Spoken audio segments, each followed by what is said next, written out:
Hey guys, I'm Randy. And I'm Daniel. We're two lifelong friends and musicians, but when we're not playing gigs, we like to talk games. And today on the Game and Gig podcast, we're discussing the PS5 Pro and PS5 Slim rumors.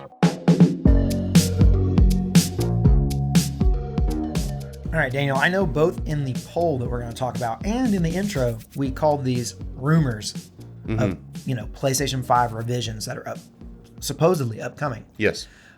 I kind of don't think they're so much rumors as definitely going to happen. Okay. And I'll go into why. I have my thoughts on why. But, this is a very interesting thing because the PlayStation 5 and the Xbox Series generation of systems has felt a little weird because we had a little bit of a slow start, a little bit of a weird start in that these consoles launched in 2020. And because of that, there was a lot of constraints on the supplies. Systems weren't able to be obtained by people.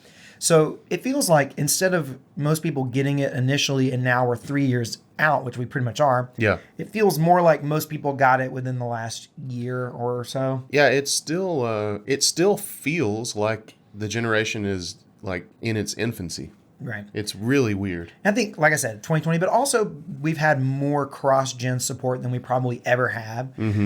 And so because of that reason, it feels like we haven't quite let go of the PlayStation 4 and the Xbox One. Yeah. But specifically today, we're talking about PS4 and we're still, or PS5, but we still we can't let go. Yeah.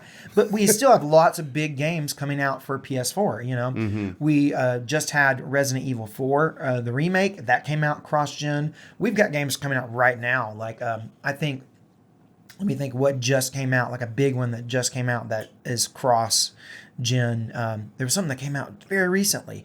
Oh, maybe it was, I can't remember. Anyways, the point is we're getting a lot of these things, but we've had rumors, and the rumors kind of shifted. At first, it was like, there's a PlayStation 5 Slim coming. Right.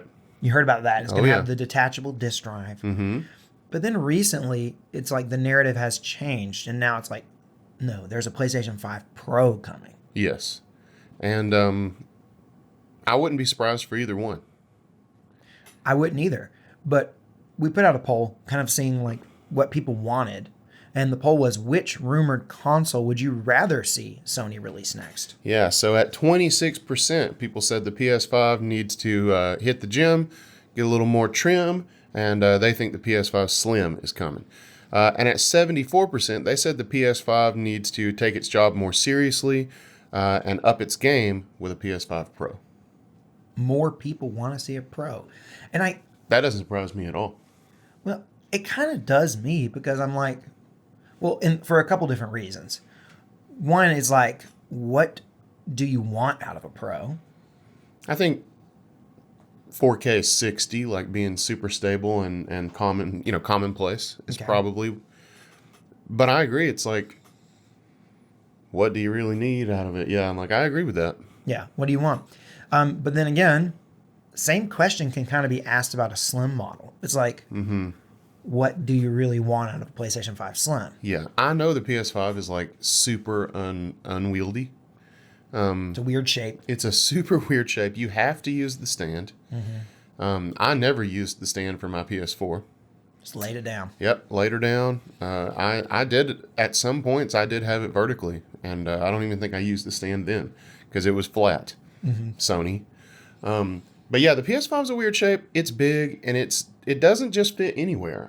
I will say, but I mean, if you want it, I'm sure you can find a spot for it. So if the PS5 Slim is exactly the same but slim, that's kind of weird to me. Right. But, I have some theories on why I think either of these could be a reality. And honestly, I'll just go ahead and say it. I think that both will happen. I think that we won't just get one. Even though that seems to be the narrative, that we're going to get one or the other, I think there's a very good chance that we're likely going to get the PlayStation 5 Slim and Pro announced at the exact same time and released at the same time. Yeah, it could totally happen that way. And Sony's done things like that in the past. The PlayStation 4 was that way. Yeah, so that's not weird. When they announced the PS4 Pro, they announced the PS4 Slim, really, which the PS4 Slim was really not even that slim. It was more like a PlayStation 4 redesign. Yeah. They made it look better and made it slightly smaller. But they announced it at the same time and released it at the same time. You remember the PS2 Slim model? Oh, yeah, that was tiny. That thing was little. I really, like, if you can make a PS5 like that, that's pretty cool. But you definitely can't. They're not going to. You definitely can't do it. We got some comments here. First, let's kind of focus on the Pro. Okay. Divine Hand said, if you already own a PS5, why would you want Sony to release a Pro model so soon? It hasn't even been on the market for 3 years. There's only been a few games that had performance issues. You can probably count the amount on one hand. Well, I think it goes back to what we said at the beginning. Yeah, it's been out for 3 years, but actually, I'm kind of counter-arguing right now because it doesn't even feel like it's been out for 3 years. So I kind of agree with Divine Hand. But if you look at a normal console generation, I mean, 3 years is pretty significant percentage into kind of what we usually get. Well, so like we've gotten like 7-year console generations recently. So 3 years in is okay. We're getting close to that halfway mark. Yeah. And the PS4 Pro came out 3 years after the launch of the PlayStation 4. So it kind of seems like specifically Sony has kind of aims to kind of put out some sort of iteration on their console about 3.5 years in, which I think if this holiday will be 3 years total. Yeah. So if it releases around this holiday, that would be exactly 3 years. I think it does kind of make sense, but why would you want a Pro? In terms of the games having performance issues, I don't think that we've had games having performance issues as a result of the PlayStation 5. No. It's more like the poor optimization. Yeah, poor optimization or just poor jobs creating the game in general, kind of by the developer. But, I agree that we really haven't seen too many performance issues as a result of the PS5 being lacking. Yes. And if you're talking about a Pro model to a current gen console, like we've talked about this before, how the technology is so good now. Every time it gets better, it only gets a little better. So the PS5 Pro can only be just a little bit better right now. It really can. There's not a whole lot we can go. We can get that 4K 60, but we've already got 4K 30, and the amount of people who care about 4K 60 is probably small. That's definitely an enthusiast thing to want, and a PS5 Pro would definitely be an enthusiast product. I don't think it would sell super well. Yeah, it would be at an enthusiast price also.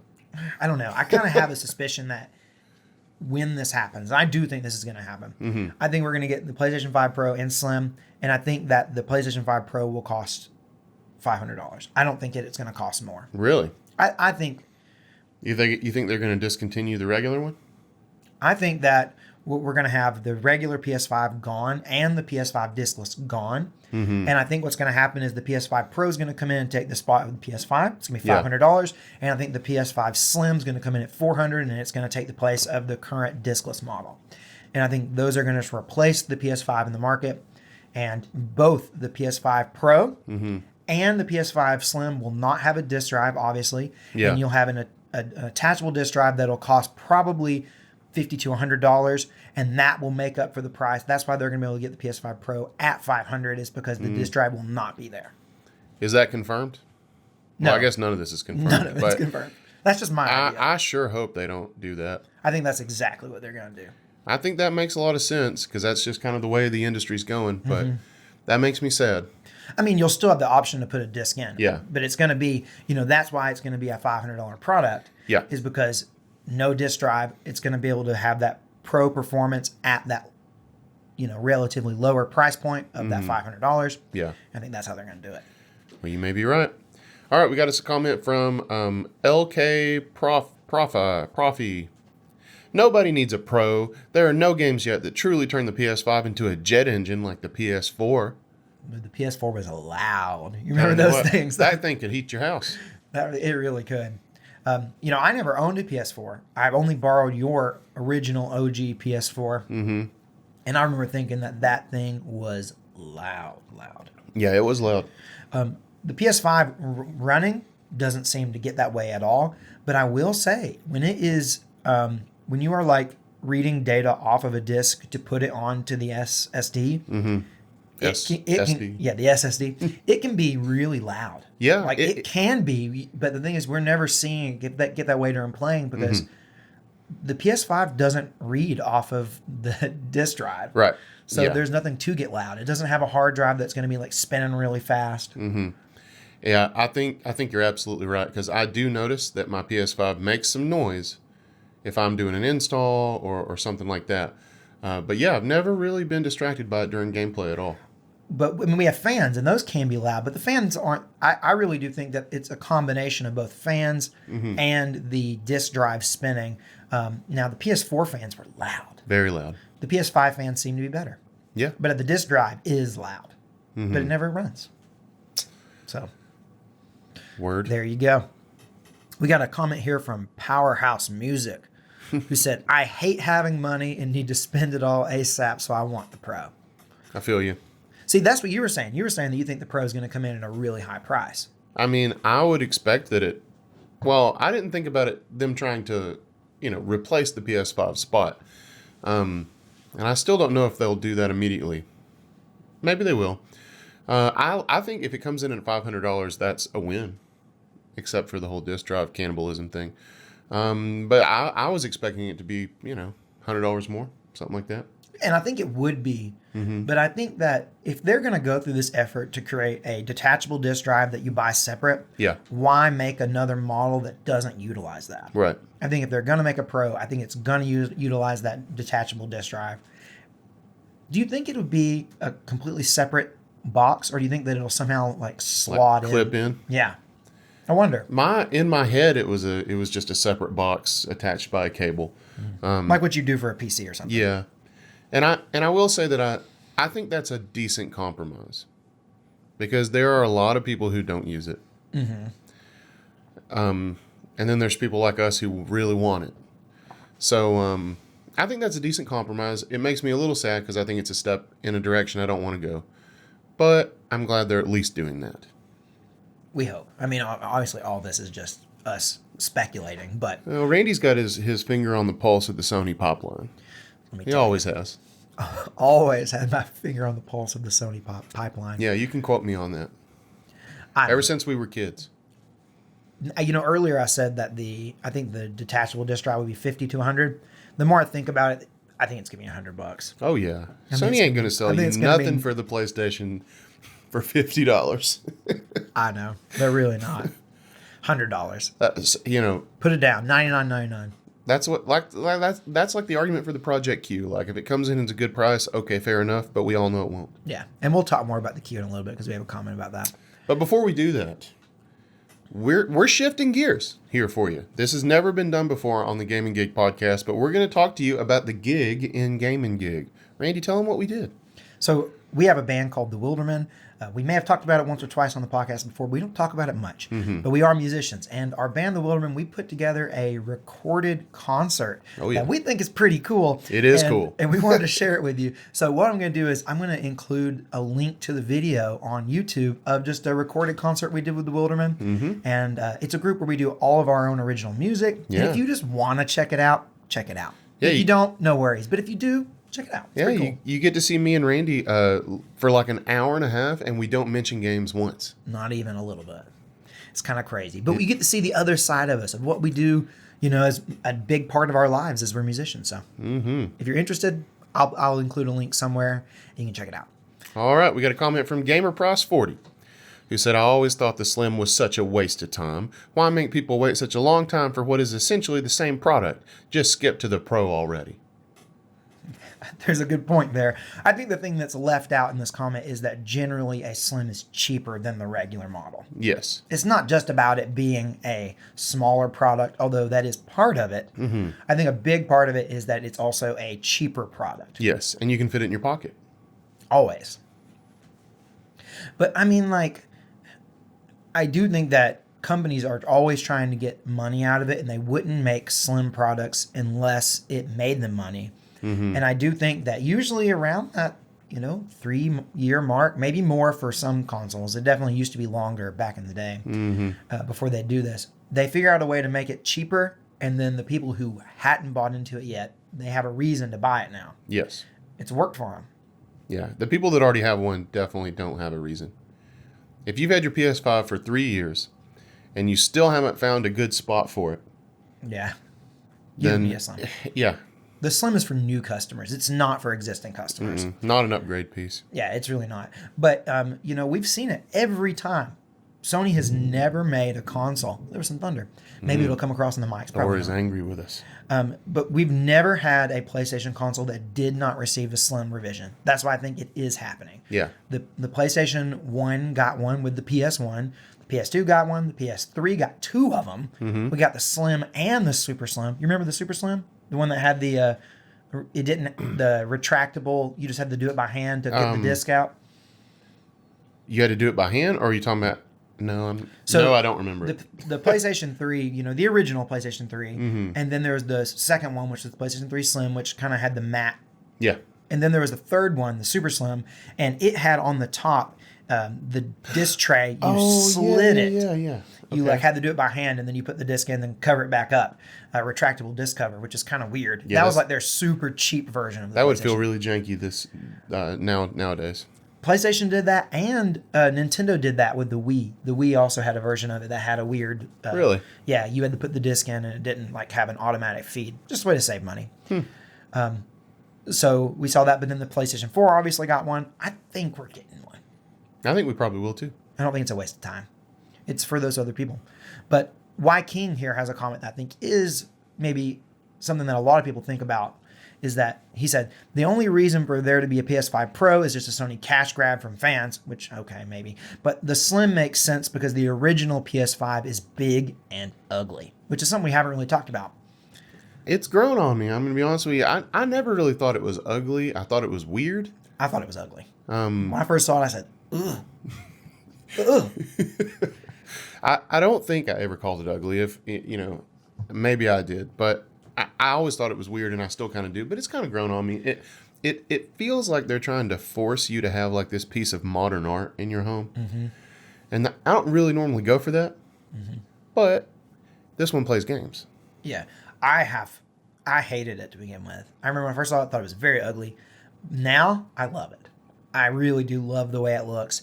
I think that I really like that it went for like an identity. And when you see it, you know it's a PS5. Yeah. And the Statement piece. Yeah. And the controllers are like themed with it. Like everything goes together. And it just I don't know. I like it. I think the Project Q, a lot of people think that's ugly. I think it looks cool. I think it's part of the PlayStation 5 brand. It's a strong brand. It's a very unique brand. Not everyone's going to like it, but you know what? All good art has its haters. Yeah. The Project Q, what I think is dumb about it isn't the look. It's that it, by all accounts, is just a streaming device. That's what disappoints me. Yeah. The look, I think, kind of like how I stood, on the PS5, I think it's kind of weird. But I want to have it in my hand before I really... Did you see that someone leaked out, they got one and did a video on a teardown of it? No, I didn't. You'll go out and look at it. Oh, man. I mean, it's what you'd expect. It's a tablet shoved into a DualSense controller. Yeah. But still. Sony got a hold of Ultra Hand. Yeah, they really did. All right, hit us with Ray Cheese comment here, Daniel. All right, Ray Cheese said, I don't own a PS5. All will depend on the price and looks. Seriously, a cardboard box looks better than the current design. Again, a lot of people hate it. Yeah. It does. I mean, it's weird. When I first saw it, I was like, what kind of weird, Wi-Fi router is this? Because that's what it looks like, I thought it looked like a spaceship in 4K. A 4K, you look at it and it looks high definition just by looking at it. Well, that's not what I meant. Oh, okay. But what do you mean by that? I meant it looks like a spaceship that can utilize the 4K resolution. Oh, okay. I thought you were saying it just looks high resolution looking at it. No. All of their consoles look pixelated when you look at them. Yeah. I mean, you look at my shelf of Game Boys and it's like... It's just one big block of Jesus pixels, Christ. Right? It's just a corner of CRT. Yeah. I don't know. I do think, like we've said, I like it, but I get that a lot of people dislike it. I wonder what people think about the Xbox Series console. I think more people liked it. Its looks. It just has I do think it's funny that it kind of looks like a mini fridge or something. Like it looks like it's shaped kind of like a fridge. I love that they actually made that mini fridge. But besides its like grill on the top that has the color, it has like no identity. So it's like. What do you mean it has no identity? Its identity is in the name. I mean, it has nothing special about it. It's just a black box. Yes, it is. They should have made an X-shaped box. I think that the the Series S. Oh yeah. Is way like cooler. I've always thought that was a cool looking one. Yeah, it's just a really cool looking console. It has something about it. It has the white and then it has this big black circle of the grill. I think that's cool. It is cool. It has a cool look to it. It looks like a speaker or something. Yeah. Yeah, it's cool. And for that reason, the new Project S that's all black doesn't quite have the same. I keep saying project because I'm thinking of Project Q. You said Project S, and I was like, am I supposed to know what that is? Series S. Oh my gosh. Yeah. I'm looking at a comment. Our next comment's about Project Q, and it keeps throwing me off. All right. Well, Speaking hit us of, with let's Tom's talk comment. about it. Tom Derry says, I have my PS5 physical edition, not upgrading it anytime soon, which I think makes sense. Looking out for that peripheral called Project Q, though, I like the idea of remote play at a fair cost. Now, will it? I don't know. What do you suspect? I don't suspect a quote unquote fair cost. I mean, we've said before, if it comes in, $199 or below, I think that's a win. I do too. But I don't think it will. Nope. I think it will be like $299. Agreed. At first, I said it was going to be $250. That was my gut reaction when I first saw it. I was like, I wanted it to be $150 because that's how cheap. That's $150 would be great. That's what I want, but I was like, I know it's going to be $250. Now I'm thinking it's going to be because I think it's going to be $250. It's going to be $299. I think it's going to be $299 and $99. Yeah. Also, I have my reservations about honestly how good it will work, and I'll tell you why. Have you ever done any remote play? Yeah. Sometimes it's really good, but oftentimes it's not. Nope. So I just have my reservations about whether or not, just because this one has actually got the PlayStation branding on it, that it will actually be like seamless remote play. Somehow, if they make it really have the mojo with the PS5 and have some synergy there and it works perfectly, fair enough.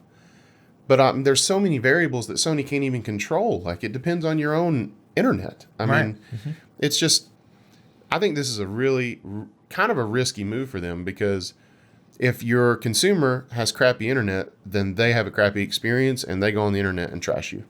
Right. But I mean, I'm assuming that the majority of what people use the Project Q for will be in home. Yeah. And because of that, it probably won't be that bad. Because that's the best way to do it, is if you're in the same home, you're using the same network, because it doesn't have to go anywhere. It just stays in. That's the best case scenario. And that's what most people will be doing. And so I don't think it'll be that bad for the majority of people, but you're right in that it's going to be very, very hit or miss. Yes. And I have really good internet, and even in my home, I still occasionally get stuttering if I do remote play. Yeah. So you've done some remote play with your Steam Deck. I've done it on Steam Deck, and I've done it on my phone, and I've done it in a lot of ways. Do you think that they're going to have not only connect, do you think it'll be able to connect directly to the PS5 so that it's kind of like a Wii U situation where it can do both? That would be much better. Yeah. If it could be like a gamepad? Yeah. That would be awesome. I think there might be a chance that who knows?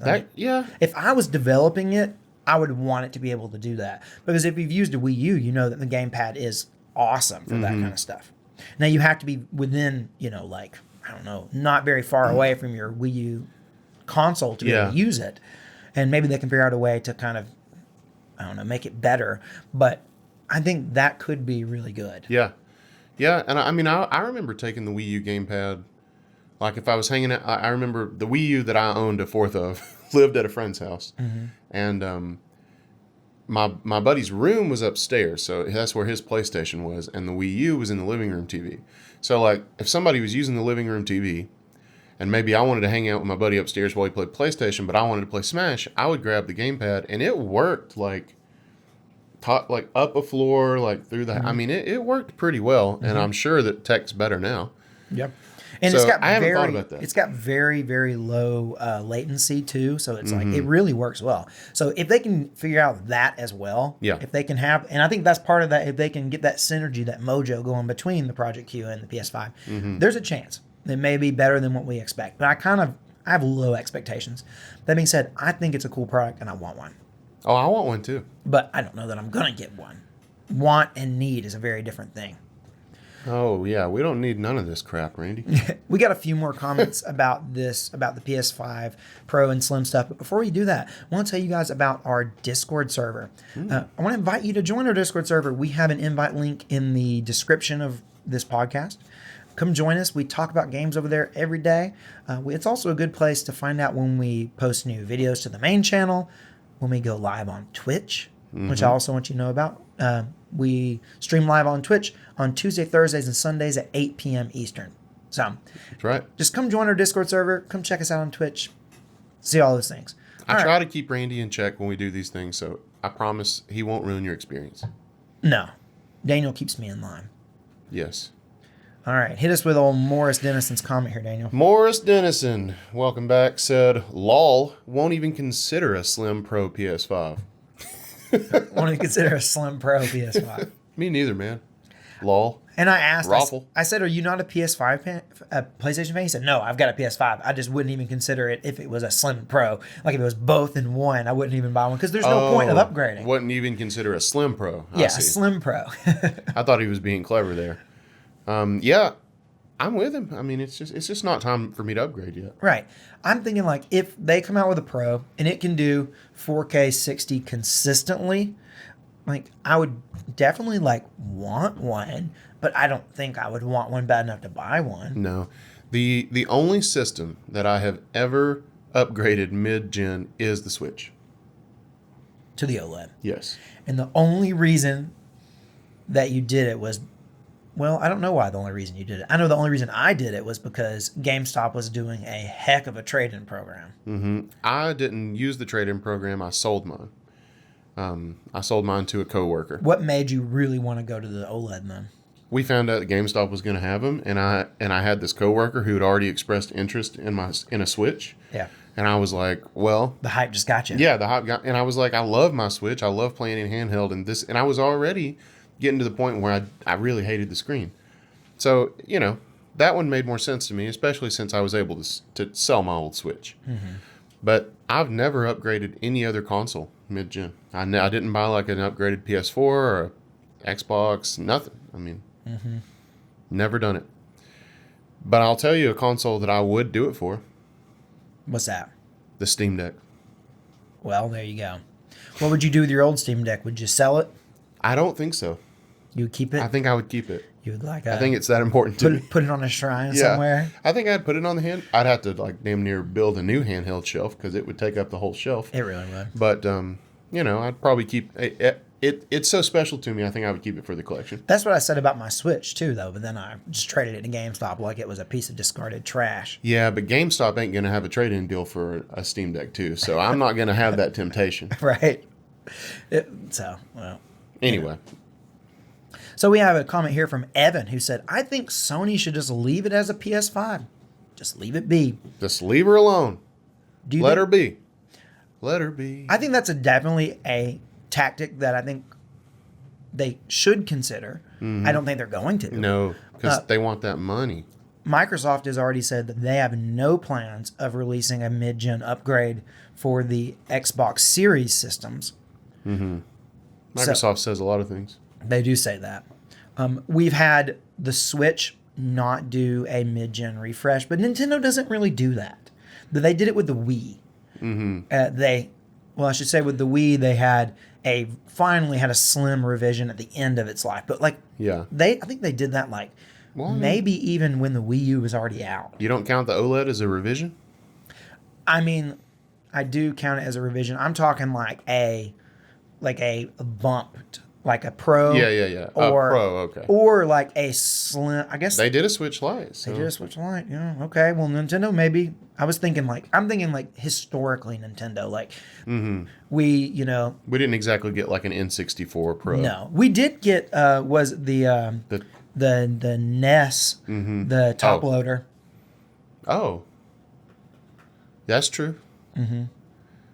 So that That's was true. a thing. I thought you were going to you were talking about the card that could like make your N64 run Donkey Kong 64. Oh no, the upgraded RAM. Yeah. No, I'm talking about like I'm trying to think. Like, did we ever get like a slimmed down version of a Nintendo console? And we did with the NES. We got the top loader. Mm-hmm. Super Nintendo. I don't think ever got one. Maybe was there a revision Super Nintendo? No, I don't think so. I mean the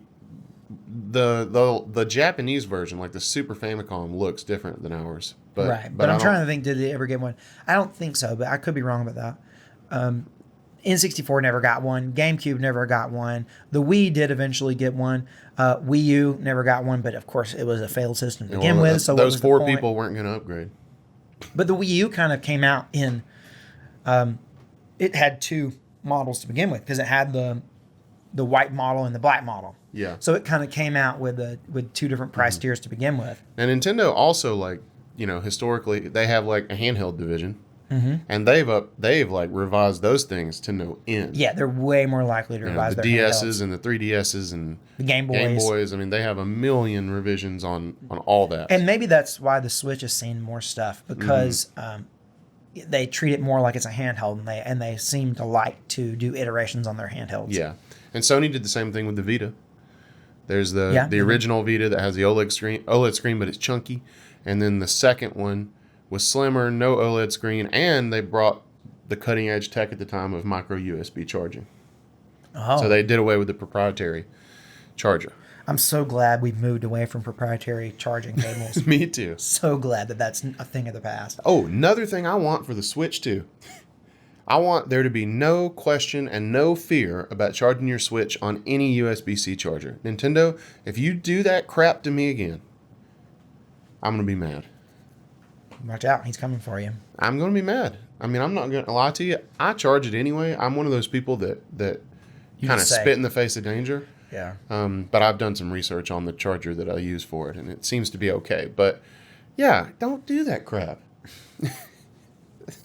All right, going back to the PS5 convo here. I got to get Daniel off this. We got one last comment. This is from Avery, who said, I'd rather see a PS6. Wow. Well, that came out of left field. I wanted to include that because I thought it was funny.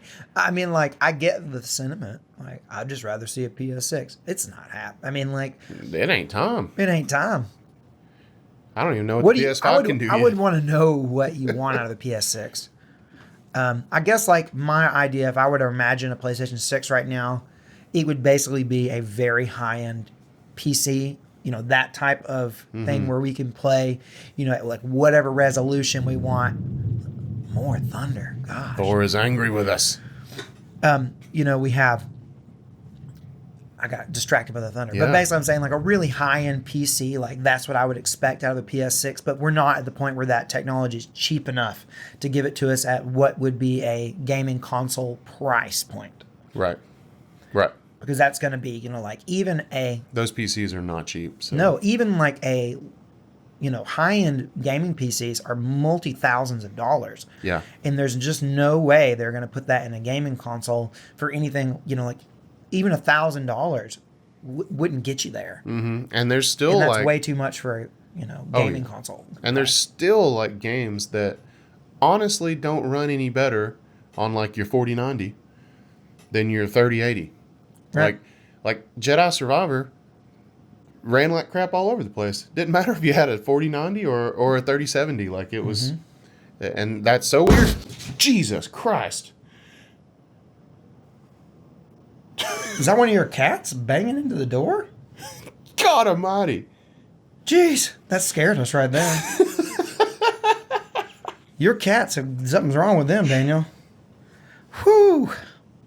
Yeah, I think that was a cat hitting the door. They really hit that door, too. They're maybe scared because of the thunder. They're saying, let me in. Jesus. Oh, my gosh, guys. Don't edit that out. I'm not going to. I'm leaving that in. That's genuine fear you just saw from us there. My God. Well, you know what that leads us to, Daniel? It's time for the 3 for Dale Club. That's good. Guys, you made it all the way to the end of the podcast. You got scared with us. We almost didn't. We almost didn't make it. But we want to shout you out at the end of the next podcast and thank you for making it all the way to the end. We do that through our 3 for Dale Club. All you got to do is leave a comment with the code phrase 3 for Dale on the YouTube version of this podcast specifically. And then we'll shout you out next week. All right. The first member of our 3 for Dale Club is, I believe, a new member, the like button. The like button. The YouTube like button became a sentient being and joined the 3 for Dale Club. I'm super excited about it. You think this is AI? I think it is. No, it's not. It's not AI. It's not even artificial anymore. It's gone past that. It's just pure intelligence. It am become human. It am become human. That's right. Okay. After that, we got another new member, B-Dudes. B-Dudes, who joined us, the 3 for Dale Club, through the Discord server. Now, normally I'm not able to catch them on the Discord server, but I caught that one. Be careful, B-Dudes. Careful. Be careful. I almost left you out because I always just check YouTube, but I got you. All right, next we got AJK, who we know is our favorite Aussie, Anthony. What's up, Anthony? Thanks for being back again. Next, we got D18 back again. D18, thank you. And up next, we have Memo back again. Memo hung out with us on stream recently, too. That's right. Next, we got our boy, Tom Derry. What up, my boy? Next, we got our other boy, the Laninator. What to do, Laninator? I love talking RPGs with this guy, by the way. I mean, yeah. Very enthusiastic about the RPGs. You guys are just a match made in heaven for that. And finally, Dale himself. Our boy. Landon Stallings. Back again for the 79th week in a row. I'm just kidding. I don't know how many weeks he's been I think he's very close. I think he's like 83 weeks in a row. Oh, more than this is our 80th podcast, so somehow he's surpassed even that. Are you saying you doubt Landon? No, he's a god. I'm just going to say Randy just really went for it there. Shoo-wee. This thunder. Well, guys, on the door. It is storming like crazy right now. Daniel's cats are all in a frenzy, beating down the door. I don't know. But we're going to leave it at that. So until next time, guys, I'm Randy. Which makes me Daniel. And this has been Gaming Gig. Go Braves.